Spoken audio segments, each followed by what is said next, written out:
Asifiwe. It's good to have you right back here at TV47. This is SIFA Sunday Experience. And today I'm coming in with a new segment. I promised you very good new things. And yes, today I begin a segment called My Testimony, as you saw it on our social media platforms. And today I'm joined by a very beautiful, amazing, have an amazing story. And this lady will talk to us for 1 hour. Imagine, I'll be here with you for a whole hour. But you want to listen to what she has to tell us today. Karibuni sana. We are live on Facebook. We are live on YouTube at TV47KE. My social media platform is Kinyanjui Maria. Across the board, that is Instagram, Facebook, YouTube, TikTok, and which is the other one? Which is the other word? All those. And we are live on Twitch at TV47. So you don't want to miss this amazing interview. I'm not going to introduce her. I just want to give her the privilege of telling us who she is, where she comes from. And ladies and gentlemen, do not touch that dial. You can SMS me on my SMS line at 22047. My number you can call, or you can talk to me on my WhatsApp. The number's on your screen, and I'll be sure to talk to you back. Karibu sana. You're welcome. How do you say karibu sana in your language? You're welcome? Yeah, you're welcome. Yes, you're welcome. You're welcome, just that? Yes. Just that? Yes. You are welcome, but today I just decided I won't introduce you. Yes. I want you to tell us what your name is, right, where you come from, who are you, and yes, why are you here? Yes, well, my name is Keeya Vawar. Okay. And I come from Dallas, Texas. All right. So I'm all the way, 23-hour flight to come to Kenya. I can imagine. First time here. Okay. But I am an anti-human trafficking advocate. Okay. Specifically with children. Okay. That's my passion, and women. Okay. Yes. Amazing. So you're not a Kenyan? I'm not a Kenyan. However, I have a very unique story about that. All right. Why Kenya? And it has a lot to do with, I met a Kenyan in Dallas. Okay. And he ended up becoming like family to us. He was orphaned here, and so he is from here. All right. And so this is a very special and a unique time where I get to volunteer with his organization in a partnership that we're doing with orphanages and with girls and schools and things of that nature. So that's what brings me here. To Kenya. And so he actually has a, let me give, we're here, it's a missions trip, and there are 3 pastors with us from Crossstone, Hillsboro in Texas. And so this is Big Dream Vision. And so he has this organization that has been around for about 11 years where he provides scholarships for orphans through basketball. And so we've been touring different areas of, I say touring, I'm the visitor. He's from here, okay? He's 7 foot tall. But we've been going around to like Nakuru and Kisumu. They're in Kisumu right now doing basketball camps. And so that's what brought me here. And so he has a desire to reach specifically the girls who are coming out of sex trafficking and sex workers as well, and their children, to offer basketball scholarships. So that's full ride to the U.S. Yeah, so it's Big Dream Vision. And it has Kenya there. It has Kenya there, Big Dream Vision Kenya, and our theme, is actually, our children, our future, built to last. Built to last. Yes. Okay. And so that's the vision. Yes, that is the vision. So we do a lot of donating of basic needs as well. In the basketball clinics, they're training, getting skills training and things of that nature. The 3 pastors that came with us from America are also coaches. Okay. And so that's our purpose here. All right. Yes. And here we say karibu. Karibu. Karibu. You know, at some point you said Kisumu. Kisumu is Kisumu. Kisumu, okay. Kisumu, yes. Thank you. Forgive my American accent. It's fine, it's fine. I'll adapt to it. But tell us, so who is Keeya? You've told us where you come from, but who are you in particular? Where did you grow up in? How was your upbringing and all that? Right. So my father was in the military. So in the States we call it a military brat because you get to travel the world and all of those things. But for us it was not so glamorous because of all the trauma from the war. And he was born in Chicago, Illinois, which was a very rough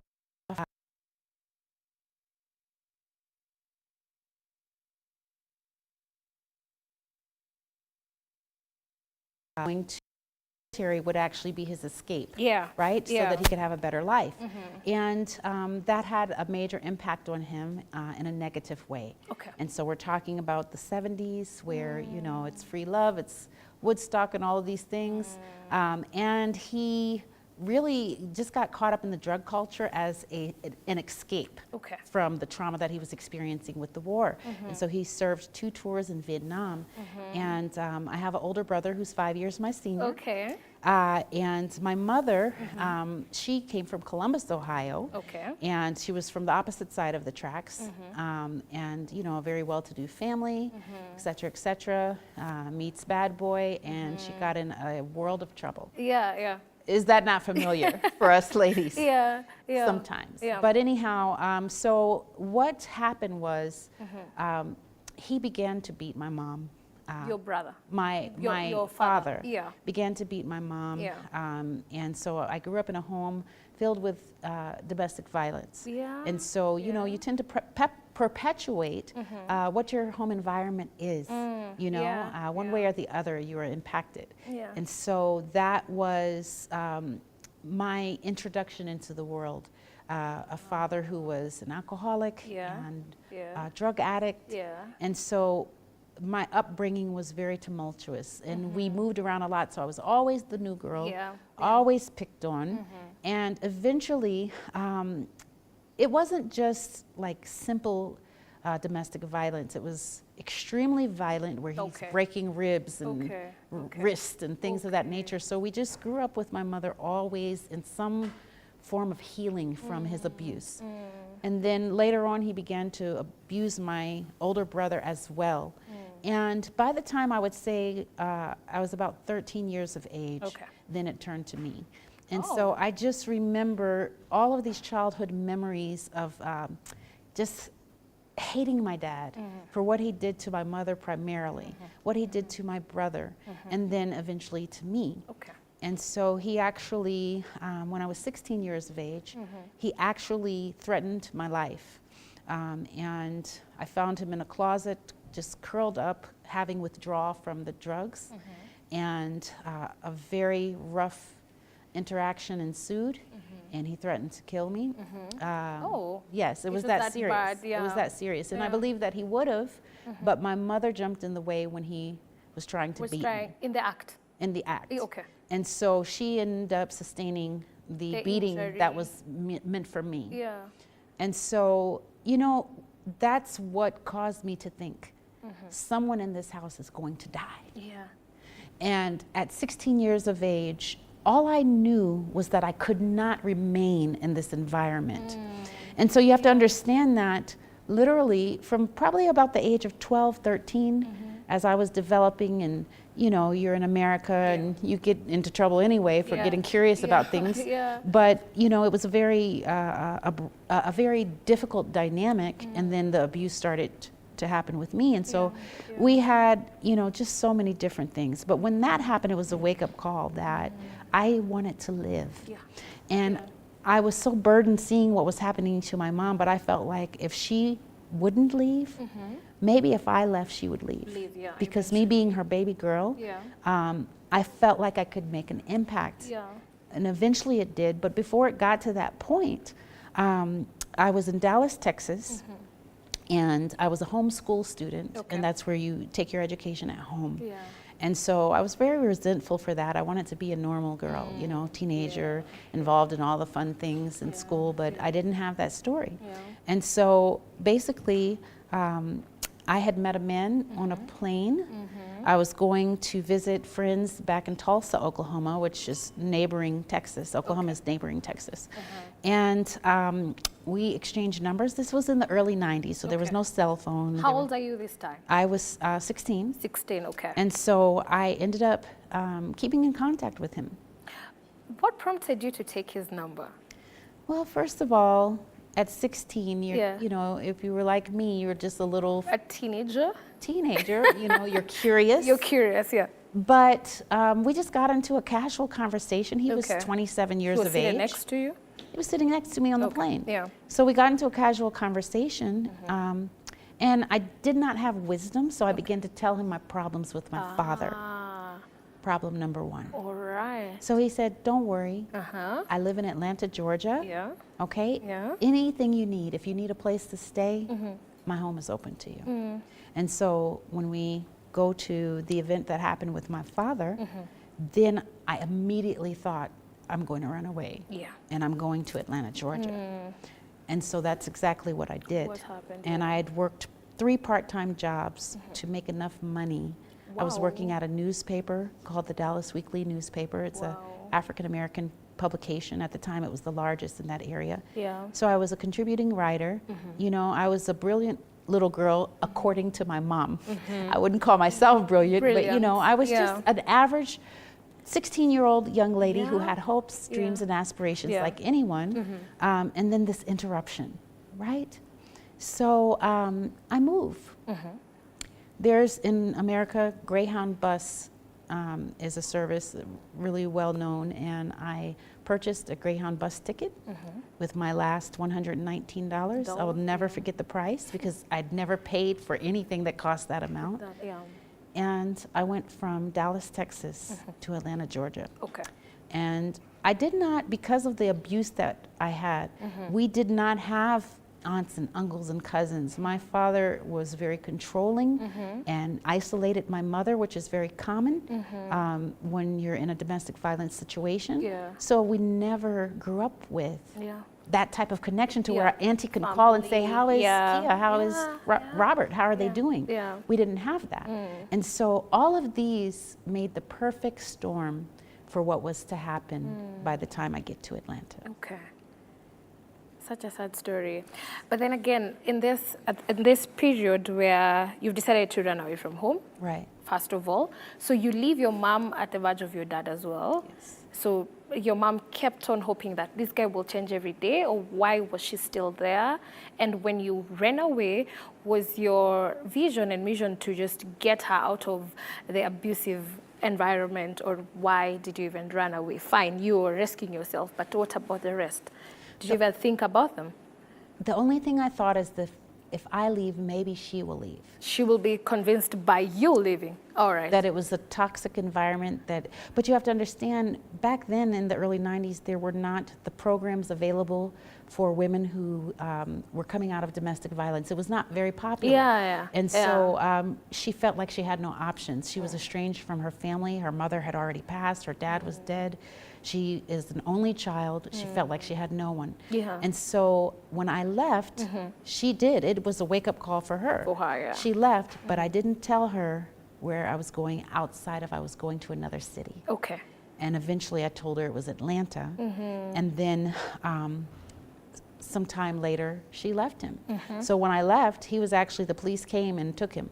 Okay. And from that, I didn't press charges because I didn't want to stay behind. So I left and moved to Atlanta, Georgia. Okay. Things went very bad very quickly with this gentleman, and I shouldn't even call him that. He's not at all. Things went really bad, really quick. And I found myself in another desperate situation where he kicked me out. Ah, all right. The twist of it. He had, prior to kicking me out, he took me to a nightclub. And because he knew the guy at the door, they didn't check my ID, they just let me in. And so I met another gentleman. In the club? In the club. All right. I'm calling them gentlemen only because it's the nicer thing to do, but you know, it's just what happened. And so he actually worked for a record company, and he worked for a Hall of Fame music producer who was very well known in R&B and New Jack Swing and all of that in Atlanta, Georgia. And he said, I know exactly who you need to meet. Okay, because I told him the story in part, that I needed a place to stay. So everyone that you were interacting with at this point, you could tell them what you have gone through.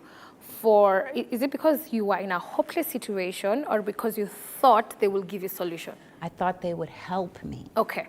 And so I was just looking for someone to help me long enough to get on my feet. Okay. Because at 16, I knew I had at least 2 years before I would not be on the radar. Because, you know, at 16, and in America they have, I don't know what they have here, but they have what's called truancy officers. So if you're not in school, you can be in all types of trouble with the courts, right? Juvenile, you would be considered a juvenile delinquent. You know, I could have been extradited back to Dallas, Texas. And so I spent that time almost in part like fugitive, like a fugitive. And so I just evaded, you know, being caught. Okay. And that was easy to do because this producer that I get a chance to meet, and I know who he is because I know his music. His music is everywhere. Yeah. And he said, "You want to be in music videos?" Yeah. He said, "You're a beautiful lady. You want to be in music videos?" Okay. I'm 16. Yeah. And this almost like he a has breakthrough. enough money to take care of me. I'm like, I can go to college. This is going to be wonderful. I can do all these things, get myself together. I felt like I struck a gold mine. Yeah. Until he told me the requirement. So he said, "I'll take care of you. Okay. You'll have a place to stay. You'll be in music videos. You'll meet celebrities. Okay. But you have to hook my boys up." Wow. Yes. Wow. Yes. So everything was in check up to that point. Up to that point, you can only imagine the rock that was in my stomach when he said that. Yeah. And so I knew what he meant, but I didn't really understand What he really meant. what was that going to play out like. It's like, it was just this moment of shock where innocence meets the dark side. Okay. Right? And then it's a bitter pill to swallow because it's like, this is what I have to do to survive. Yeah. So I sucked it up, right? Yeah. And you get into a place of survival to where you're like, what else will I do? Yeah. And then at least you start rationalizing. Yeah. He's a millionaire. He knows other millionaires. Somebody's gonna help me and set me up. This is gonna be bad, but maybe there's a bright side. Almost a breakthrough Everyone, for you. that's what I'm thinking. Yeah. And then I thought that, so we started partying. We're drinking. I hadn't done this. Oh, wow. So I'm drinking, I'm smoking weed, we're playing games. And then after I'm almost out of my mind with being high and drunk, they take me to a back room and I was gang raped brutally. Wow. Wow. Brutally. It took me 2 weeks to heal from the events that happened that night. That's when I didn't know what to do with that. Okay. I just knew I was surviving, right? And so I was in the video. The video is on YouTube now. I was in the video. The 2 music videos. You know, I got a chance to tour a little bit, and I got a chance to meet celebrities. But the problem was, I was always at the after party and the after party. Okay. And you know what happens there. Okay. Okay. Nobody looked at me. You see, I look young now. Yeah. So I've been told. Yeah. But when I look was good. 16, I Yeah. looked like a baby. Okay. I had a baby face. Yeah. Nobody said, she looks like my little sister. Yeah. How old are you? Yeah. The question, how old are you, never came about. Because the reality is, some men, and even women, now in these days, they don't care about anything else outside of what will pleasure them. Just get the work done. Your life can be ruined, it doesn't matter, Yeah. as long as you're providing a service. And so hooking his boys up is what I did. Yeah. And that lasted for a while. He even sent me back to Dallas on Christmas to visit my mom. You would think that was my time to get away. Yeah. But when you are hooked in that type of lifestyle, Yeah. there is a mental bondage that happens when you have a trauma bond. Yeah. So with that trauma bond, they call it the Stockholm Syndrome. If you're to research that out, this is where the captive falls in love with the captor Okay. and will defend them like family. Okay. And will not allow anyone, you become guarded over this individual. And so I was delusional. Yeah. Because I was eating, I was going to Phipps Plaza and I had Versace clothes. And getting the money. I was getting the money. Yeah. You know what I'm saying? Yeah. And you feel like, okay, this is the life. Some people, their life is like this. But there was something that gnawed at me in my spirit and in my soul that said, this is the worst. This is not right. I found myself in so much shame. And I wondered when the women would come and party with them, because women would come. Why didn't they look at me and say, you're too young? This is a baby. You ought to be in school or doing something different. Only but it did happen. A woman one day came and she said, you shouldn't be with him. I'll take care of you. Wow. But do you know, she was a madam, and so she just prostituted me more. What do you mean? And so it was so deceptive. Because I'm still young, but you know, I'm trying to live this high life because this is my lot. And you're accustomed to it. You know, this is what I know now, this is my hustle. And I'm thinking, but the brokenness inside of me, she connected with that. It was so wicked. And she said, don't worry, I'll take care of you. I'm still looking to be taken care of. I'm not finished growing up. And she took advantage of that as well. And so when she did that, I went with her, and I got tired of that. Then I met another madam, a woman, and the same thing. So now I'm 17. By 17, now I'm running a house of ill repute. And basically it was apartments that they called it escort services. So now I'm at 17, I'm managing grown women. It's a tragedy that this would happen to anyone. But it happened to me. It happened to me. And so, you know, it's one of those things that I want it to die. And some may look at it, because people have different opinions of these things. Some may look at it like, you were living the life. You were riding around in Range Rovers and Mercedes and with a record producer that everyone knows. I was a part of the entourage, but I was a slave sexually. And so it's such shame.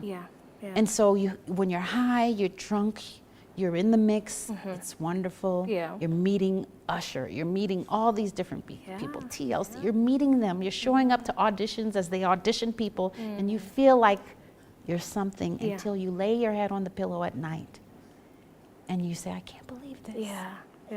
I cannot believe this is my lot. And so for me, this reaching out to children and girls, and even men are caught up in human trafficking. You know, so human trafficking is very broad. You're talking about a $150 billion industry. It is a crime against humanity. It's worldwide. I didn't know that until recently, when I had to do the research to write my book. That's when I began to find out that, you mean to tell me, for so many years I was so ashamed, and I thought, no one can ever know this. No one can never know this. And then I researched and found out this is the story of so many people.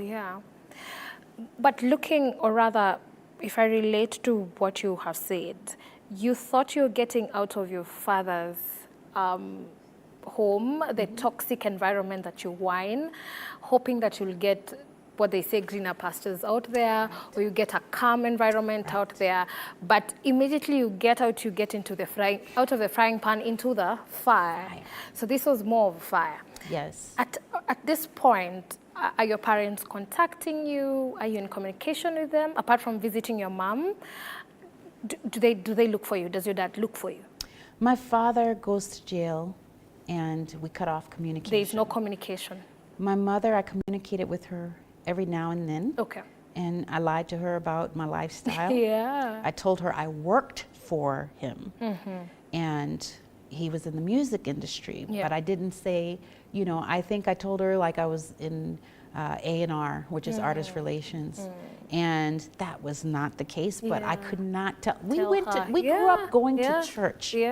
So I knew about God, I knew about Jesus. And so I felt as though that would break her. Yeah. So I couldn't tell her. You couldn't, yeah. So then finally, by the time she did leave him, she moved to Atlanta, but I was far gone. Okay. I was far gone. Okay. But by this time, I had my own place, and, you know, I had grown up a little bit. Okay. And, you know, I just hid from her Okay. some of the things that I did. But I did eventually get away from being trafficked by other people. Yeah.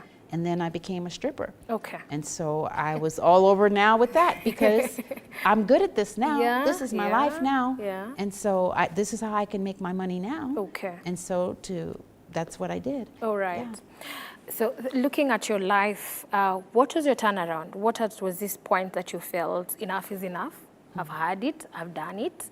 You know, your immune is almost immune to this kind of life. But what was your turnaround? In 1997, I had a nervous breakdown. Okay. I could not take that lifestyle anymore. It was draining my soul. I was suicidal. I was homicidal. I hated people. I didn't trust men and I didn't trust women. And so literally, I was living in Elizabeth, New Jersey. Okay. And which is close to New York City, or close to New York, not too far. I could literally take a train and be in New York City. And I checked out. My mind regressed. Before that happened, though, this is very integral to the story, because I dated a man who was, in America, we call them your sugar daddy. Okay. He's older. We call them here the same name. You do? Yeah, sugar daddy, that's sugar daddy. It's international. So I had a sugar daddy. Okay. And he was what I thought would be my ticket out of dancing, because I was also tired of that. So he was in his 40s, well-established businessman. He was a bounty hunter. And so I felt like I would have protection, and he, quote unquote, loved me and told me, you know, he would send me to college. Again, it's touching that area in me that was looking for daddy, that was looking for someone to take care of me. And so he played on that. And the problem was, in addition to his dangerous job, he was also a warlock. Okay. And so you have warlocks here? It's kind of like witchcraft. And so he was into the dark arts. And so I then became abused. They call it satanic ritual abuse. So now I'm being ritually abused on top of the other abuse. And that caused me to go crazy. I lost my ever-loving mind. And I don't know how many people believe in the spirit world, but it's real as we are sitting here today.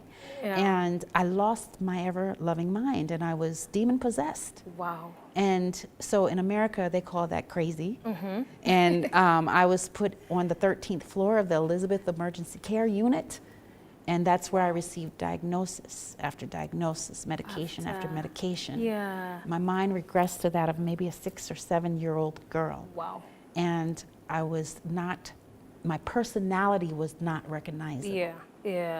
I'm drooling with medication. I'm in an institution and they wanted to commit me to the state hospital for further care.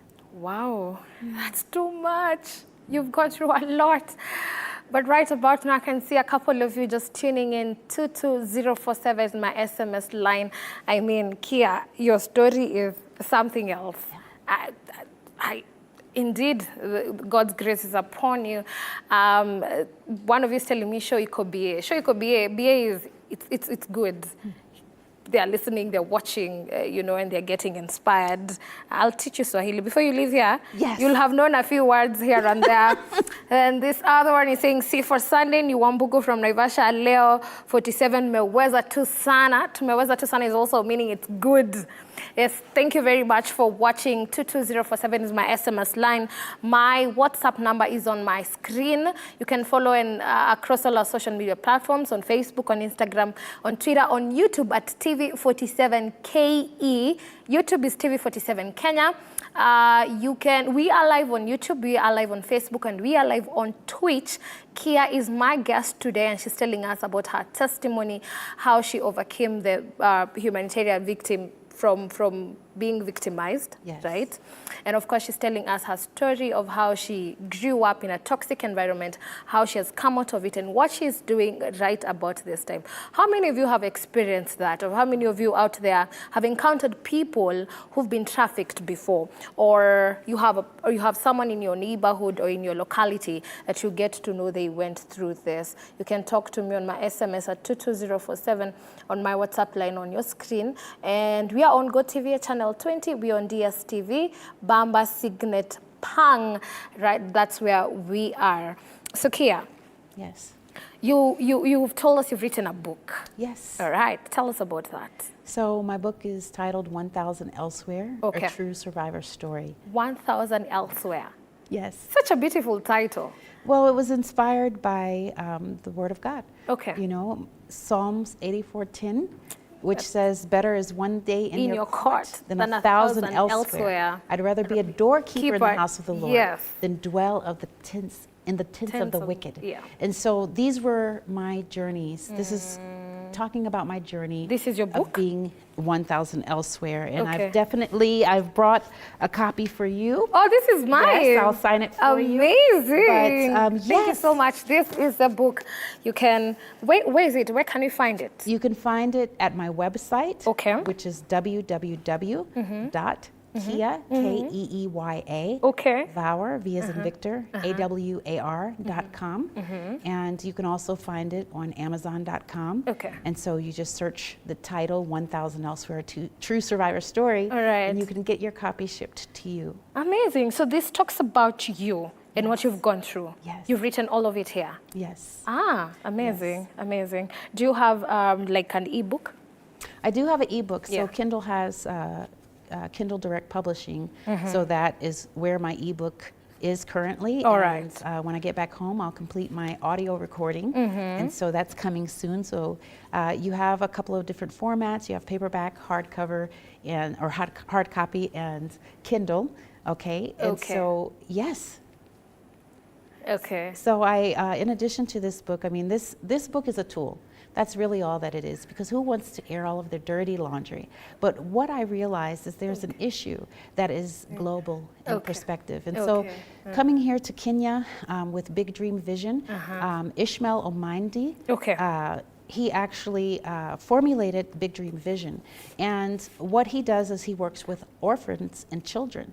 And so I was able to come here on a missions trip and go to orphanages and meet and speak with women and girls who have been trafficked. And so the book is a tool to destigmatize the issue of sex trafficking. So what I've understood about Kenya is there are a lot of even men who are being trafficked for labor trafficking.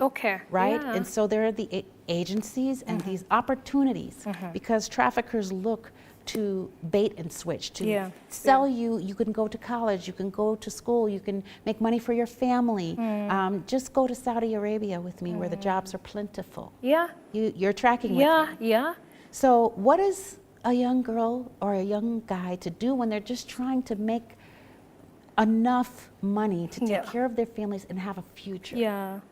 And so it's very predatory in nature. And I thought initially this was just my story, filled with all this shame. I can't tell anyone this.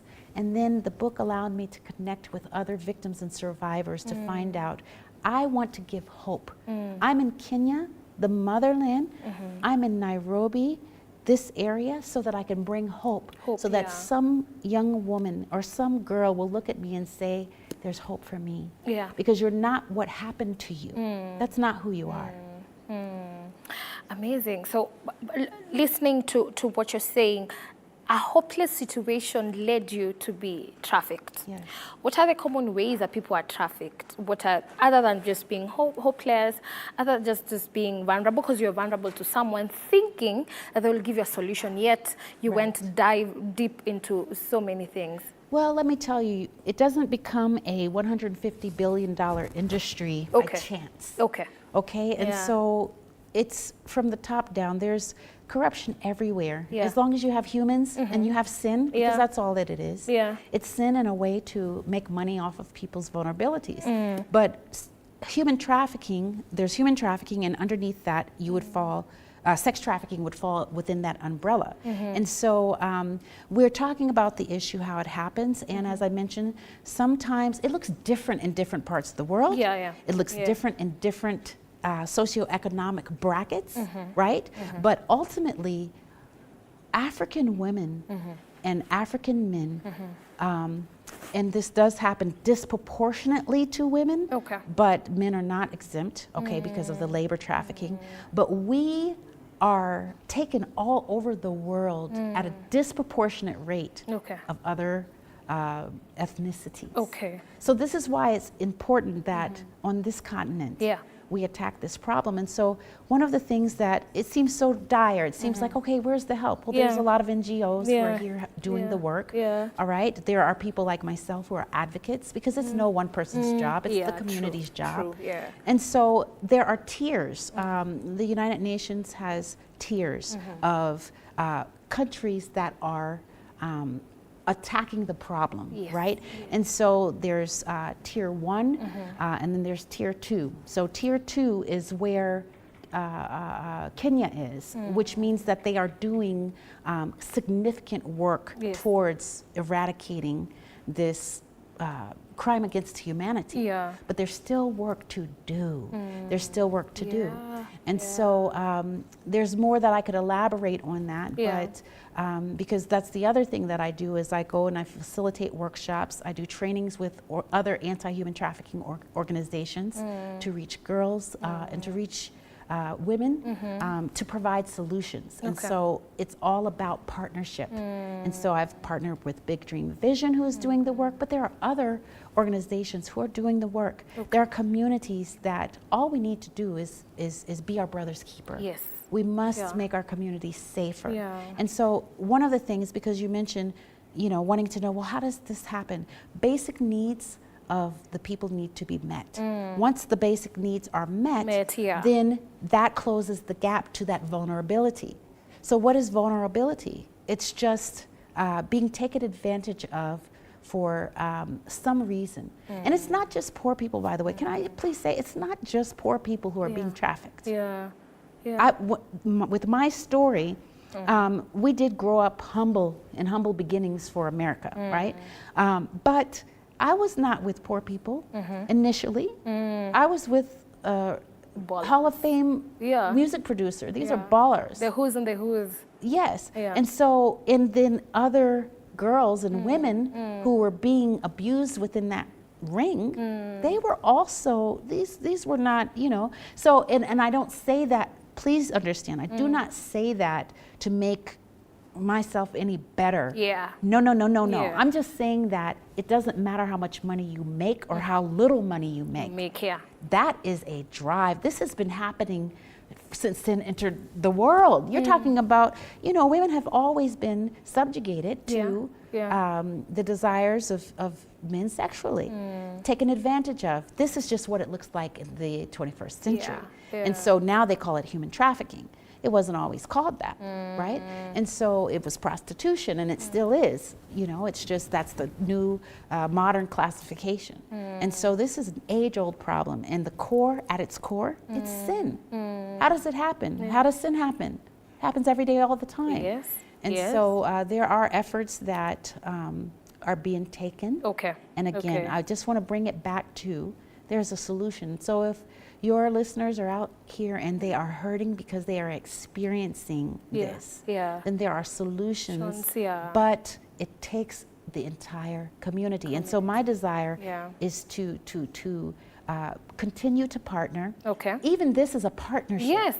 You're giving voice to those who cannot speak. To the voiceless, You're giving voice to those who cannot speak. And so now you're starting to hear more and more survivors coming out. I've been watching the news here. Survivors are coming out. There are organizations that are survivor-led here in Kenya. Right here in this region and in this area in Nairobi. And what are they doing? what I'm doing. Yeah. I'm no different than them. Yeah. I hope to meet some of them. Yeah. I'll be leaving on the 25th, so I don't know, but I don't know. Something Yeah. about Kenya has been so good to me. Yeah, yeah. And so sweet You that should be coming. I must come back. Yeah, you should. Yes. But fine, before I hand it over to the DJ to ask your question. Yes. So, fine, your story doesn't define who you are right now. Right. So if you're out there and you're telling people what God says you are and what you think you are. So right. who is Keeya now, yes. other than just what you experienced before, what you've right. gone through, right. and what you'd want people even after you leave this show and they yes. say, we met Keeya and she's like this and this. So what is that trademark that you'd want people to know you as? That I'm here as an individual having that lived experience. Yes. That I'm here to help my other sisters. Yeah. That's why I'm here. Yeah. And so I'm also here to advocate for the voiceless and to bring tangible needs. Yeah. And so what we've done with Big Dream Vision is we bring real needs or things that they need. Yeah. And so we brought food. We also paid, we went to an area in Nakuru where we met with sex workers. Okay. And we paid them for their time because they have families to feed. Yes. And so we gave them money, but we want to do more than that. Because it's one thing to give me fish. Yes. It's another thing to teach me how to fish. Yeah. So why will I be coming back to Kenya? Because now with Big Dream Vision, I am now heading up an initiative called FAST, which is Fight Against Sex Trafficking in this area. Yeah. And I also already do this in the States. Yeah. I already partner with organizations. I already do keynote speaking, but I want to be on the ground with the girls so that they can see that I'm just like you. It's just now I have a door that has been opened for me. Yeah. And so back in Texas, I have a husband of 21 years. Oh, really? You got married eventually? I got married eventually. I have 3 wonderful children. Amazing. My oldest son, John, who is 20 years old, and he is a student at UNT, which is University of North Texas, near us. He's going into his 2nd year. My daughter, Ajane, she is at Texas A&M University. She is going, he's going into his 3rd year. She's going into her 2nd year, studying architectural engineering. He's studying business, entrepreneurial business. And our youngest son, Christian, he is 17 years of age and going to be going into his 12th grade year in high school. So for me, besides those other things that I do, besides the speaking and things like that, finally, here's the thing that is very important. Education is the way out. Education is the way out. When I met with my brother, this part, there's much more detail to what I experienced in the book. So I encourage your listeners to get it. But my brother played a pivotal role, and that was in rescuing me. I finally, when I was in that condition in the hospital, I had to reach out to family. And my brother answered the call, and he came from Dallas, Texas to New Jersey to take his sister home. And that's when I explained to him and my mother everything that I'd actually been through. And they didn't judge me. This is what a community does. This is what a family does. They didn't judge me. I didn't feel shame. I felt shame, but when they embraced me, then I was able to get my life together. So then I started going back to church. I returned to my childhood faith, and eventually I would go on to get into college, right? I was 25 years old getting my GED. And that's a general equivalency diploma, which because I'd missed my high school years, I had to go back and get that. But you know, I was in my soul, I felt like I wasn't smart enough. I was too old. I felt all of this pain, right? And it took years. I'm 29 years removed from this, but it took many years to close that gap. And so I have 30 hours left to get my Bachelor's of Arts degree in business administration. Nice. I plan, by God's grace, to get my master's degree. And if he sees fit, I want a PhD. Because education is the way out. And so with Big Dream Vision, in addition to providing the scholarships for the basketball players, we are in the process of developing the machine to get scholarships for trades as well as universities in different countries. Yeah. Even maybe here, if it's at all possible, other parts of Africa where they can get quality education, and that we would fund it. Okay. The scholarships we give to the basketball players are full rides. Yeah. I feel like the women and children of Kenya deserve it. Yeah, indeed. Yes. Indeed. Hobbs, you have a question for our guest? Okay. You said about human trafficking. Yes. What are the red flags of human trafficking? So, for somebody to know, I'm being trafficked to another country. Yes, and sometimes people don't even realize that that's what they're being that they're being trafficked. Yeah. They go on the false pretense, but they don't know it's false, that there is a job. That's many times how men and women alike are being fooled. Literal agencies set up in some cases, but in other cases, because by definition, it is the use of force, fraud, or coercion. So there are stages to this where you are groomed. The grooming process, if there's a job, is an interview process, right? And then it moves very fast. It moves very fast to where now they'll get your passport, now you've got all your documents, and then within weeks' time, you're in Saudi Arabia, and you go to a family, and that's when you find out you cannot go home. Yeah. Thank you. Yes. So that's I'm just giving you what it could look like here. Yeah. It also can look like sometimes there's something called familial trafficking. Yeah. That's where the family is so desperate and poor that they know this is a way to make money. And so they traffic sometimes even their own children. All right, when I was in Nakuru, I met one of the ladies who was older, maybe 40-something years old. And she said that she's actively considered a sex worker. And then her wake-up call has been, she went to the next street and she saw her daughter. Yeah. It's devastating. There's so many ways, but I would encourage your listeners to go online and begin to find out information, become educated. There is a report called the Trafficking in Persons Report. Okay, you can find your country wherever you are listening in from, and you can find the statistics and understand the issue better, and then understand all of the different ways that you can protect yourself better. But I promise you, education is a big one.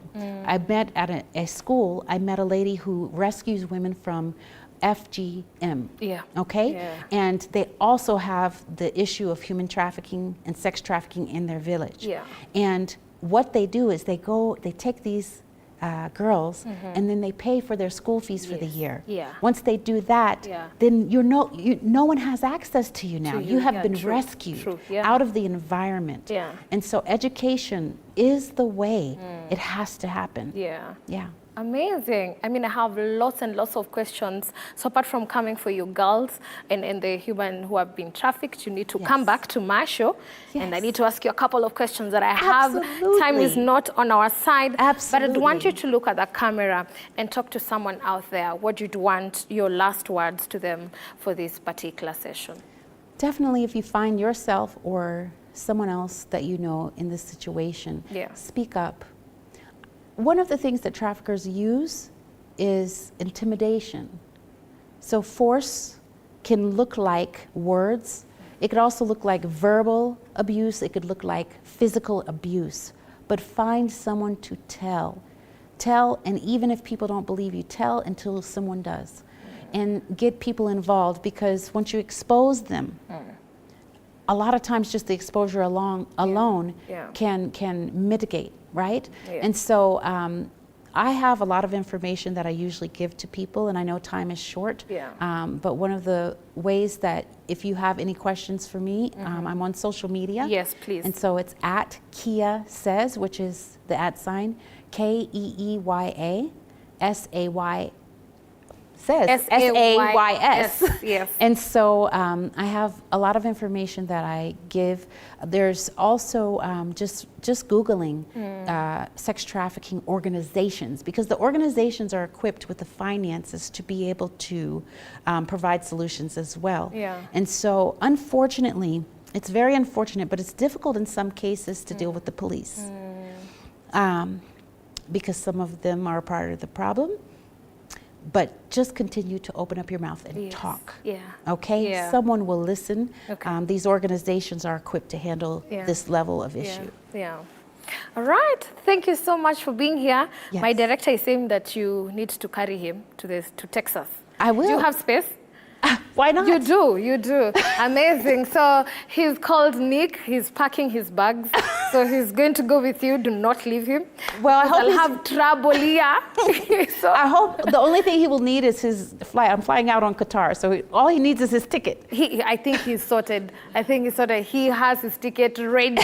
All right. But thank you so much for being here this particular day. Thank you for And being thank you for what you're being doing. vulnerable and being open to us and just speaking your heart out to us. It was such an enlightening session. And I pray that even as you go out there, that you'll be a vessel to the young people, to the mothers, to the children, to the men out there, that you'll speak and men will hear. That even in the book of Matthew 5, that let your light shine. Right. That your Father in heaven may be glorified and that men may see. And I pray that as you go back, may you be blessed in the name of Jesus. I'm so honored. Thank you for allowing me to share my testimony. Okay, you're welcome. You're welcome. This is TV 47, the home of untold stories. This is where we speak it as raw as it is. And my SMS line, as I told you, is 22047. Keeya was our guest today. And I pray that you have been ministered to and that your life will never be the same again. Do you have a song that you'd want to request? Do you have a Kenyan song that you love? I don't know Kenyan songs per se. You don't know Kenyan songs? It's fine. Do you know Texas songs? I know Afro beats and songs of that nature, okay, all right. DJ will put for you one song